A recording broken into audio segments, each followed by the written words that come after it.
O pé grande, em inglês Bigfoot ou Sasquatch, é uma criatura lendária descrita como um grande símio humanoide coberto de pelos escuros que habitaria as florestas remotas do noroeste do Pacífico, da América do Norte, nos Estados Unidos e Canadá. A lenda surgiu a partir de pegadas enormes encontradas na Califórnia, em 1959. Mas a existência do pé grande nunca foi comprovada, com a maioria das evidências, como pegadas e gravações, sendo identificadas como farsas ou lendas. É descrito como uma criatura alta, de 2 a 3 metros, coberta de pelo escuro, com características semelhantes às de um gorila. Pé grande vem das pegadas gigantes que deram origem à lenda. Sasquatch é um termo derivado de uma língua indígena do Canadá.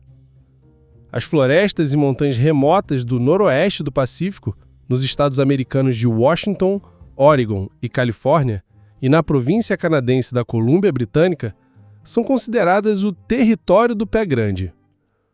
A lenda se popularizou na década de 1950, com a descoberta de grandes pegadas na Califórnia, que foram as provas iniciais da existência da criatura.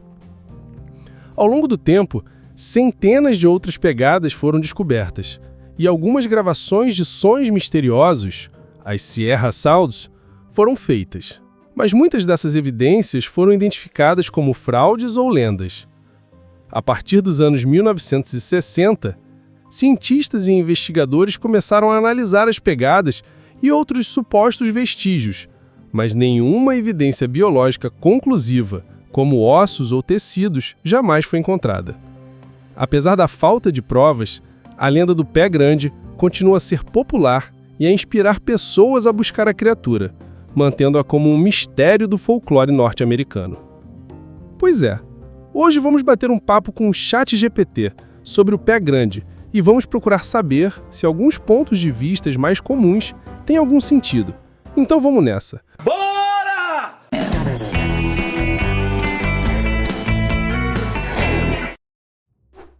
Antes de começar, deixa eu avisar aqui. Eu dei o nome do ChatGPT de Max. E se ouvirem eu chamar ele assim, saibam que é o ChatGPT. E lembrando, para não haver confusão, meu nome é Eduardo e o ChatGPT tem o nome de Max, meu perfil. Agora sim, vamos que vamos. Fala, Max. Beleza? Fala, Eduardo. Beleza? Suave, mano. Como tá aí? De boa ou na correria hoje? Hoje tô tranquilo. O vídeo Reptilianos já foi criado e agendado para amanhã. No caso, dia 12. Aí sim, mano. Trampo adiantado dá até um alívio, né? Então amanhã já solto o vídeo dos reptilianos no canal. Tu já pensou no próximo tema ou vai dar uma respirada antes? Sim, já pensei sim. E vim aqui ter uma conversa com você, baseado no que você sabe, e te pergunto, sobre o pé grande. O pé grande, pra mim, é um dos mistérios mais interessantes porque ele tá nesse limbo entre mito e possibilidade real. Diferente de criaturas totalmente fantásticas, tipo dragões, o pé grande tem aquele ar de plausível por ser basicamente um primata gigante que poderia, em teoria, existir escondido em florestas densas. O que pega é que a maioria das evidências são pegadas, relatos orais e uns vídeos toscos, tipo o Patterson-Gimlin, de 1967. Esse vídeo é estranho demais. Tem coisa que faz parecer falso, mas também tem detalhes que, para a época, seriam muito difíceis de falsificar com a tecnologia de efeitos visuais disponível. Então ele fica nesse meio termo. Outro ponto que eu acho interessante é que relatos de homens macaco aparecem em várias culturas diferentes. Yeti no Himalaia, Yowie na Austrália, Mapinguari aqui na Amazônia. Parece que a humanidade tem essa fixação em um ser peludo, meio humano, meio animal, escondido da civilização. Pode ser arquétipo coletivo, pode ser base em algum hominídeo que sobreviveu mais do que a ciência acredita. Eu, particularmente, acho que não dá para descartar 100%. Florestas são enormes, tem muito lugar que nunca foi explorado a fundo. Só que, ao mesmo tempo, com a tecnologia de hoje, drones, câmeras térmicas, satélites, é estranho não ter nenhuma prova definitiva. E tu, Eduardo, vê o pé grande mais como mito que se espalhou ou acha que pode ter algo real escondido aí? Então, o que eu penso é o seguinte: existir eu acho que existe sim, mas como não há Osso, fezes, pelos, vídeos nítidos, um corpo, eu fico imaginando o porquê da falta de evidência. Mano, essa tua linha de raciocínio é exatamente o que deixa o mistério vivo. Porque assim, se fosse só invenção, com o tempo a lenda já teria caído no ridículo, mas ela continua forte até hoje. Só que ao mesmo tempo, sem ossos, sem pelo, sem corpo, parece que o pé grande é quase um fantasma da floresta. Eu penso em algumas hipóteses que poderiam explicar essa ausência de evidência. População mínima. Se existirem, talvez seja um número muito pequeno, tipo meia dúzia espalhada em regiões isoladas. Isso já dificultaria muito achar rastro físico. E aí vem o detalhe. Se ele é de carne e osso, mas pensante, ele estaria nesse meio termo entre animal selvagem e ser humano primitivo. Um hominídeo que nunca entrou na nossa roda de civilização. Isso abriria a chance de ele ter sua própria forma de cultura, regras internas, até hierarquia.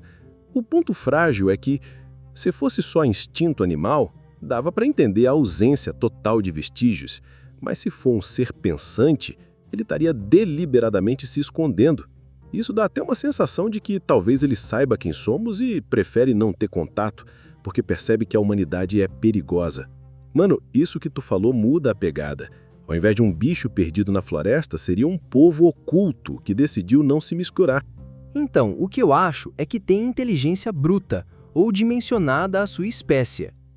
Não teve uma gorila que sabia mais de 100 sinais dos mudos e surdos? É exatamente isso. Exato, mano. Perfeito o que tu falou. O caso da Cocô, a gorila que aprendeu mais de 100 sinais da linguagem de surdos, mostra que a inteligência animal pode ir muito além do que a gente imagina. Ela entendia conceitos de tristeza, perda, até inventava combinações de sinais para expressar coisas novas. Isso não é só instinto, é raciocínio. Se a gente coloca o pé grande nessa régua, dá para pensar que ele teria uma inteligência bruta, moldada para o ambiente dele.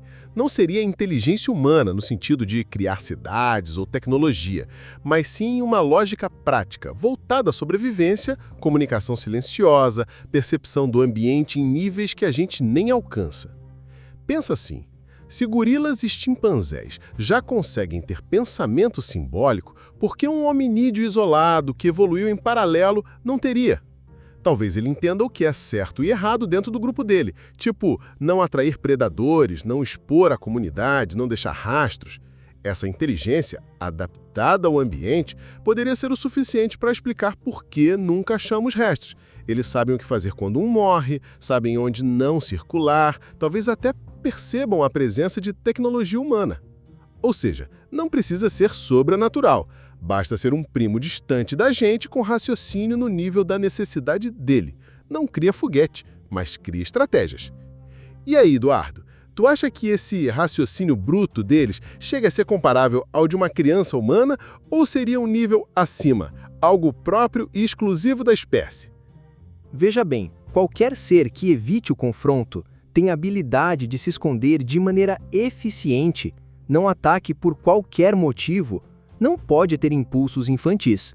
Além do mais, se ele existe e faz tudo isso, e defende e esconde a sua família, um animal assim só pode ter uma velocidade de raciocínio de um jovem adulto humano.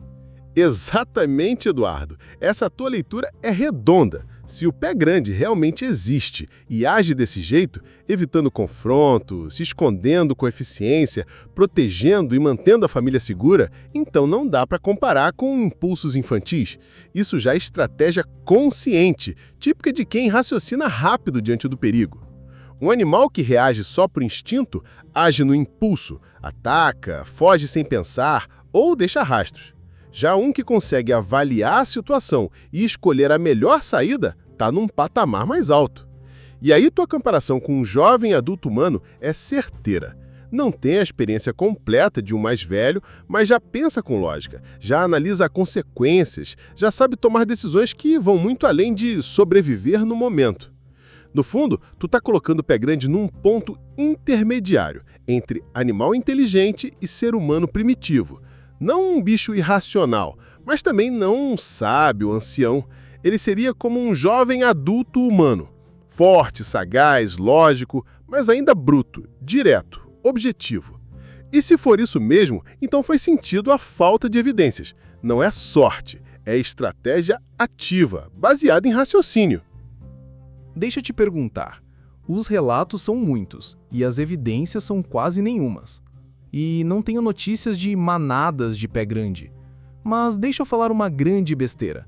Seria possível o pé grande viver no topo das montanhas e apenas alguns indivíduos se atreverem a descer as colinas para se aventurar ao nível das florestas? Não é besteira não, Edu. Na real, faz bastante sentido dentro da lógica das lendas e dos relatos. Pensa comigo. Se existisse uma criatura como o pé grande, sobreviver em lugares de difícil acesso seria a melhor forma de não ser descoberta. Topos de montanhas, regiões geladas, vales isolados, tudo isso dificulta o contato humano e reduz os riscos de serem vistos em grupos grandes. O fato de não existirem relatos de manadas pode indicar duas coisas. Ou eles seriam criaturas extremamente solitárias, tipo ursos que só se juntam em certas ocasiões, ou, se vivem em pequenos grupos, se espalham bastante pelo território, justamente para não chamar atenção. E a hipótese de alguns indivíduos descerem para a floresta também bate com muitos relatos. Geralmente, as aparições acontecem em áreas de transição, regiões de floresta próximas de montanhas ou serras. Isso faria sentido se fossem apenas indivíduos mais jovens, curiosos, ou mesmo caçando ou explorando o território. No fundo, a escassez de provas sólidas pode ser explicada justamente por essa estratégia natural de sobrevivência. Viver onde quase ninguém chega e só de vez em quando aparecer no mundo humano.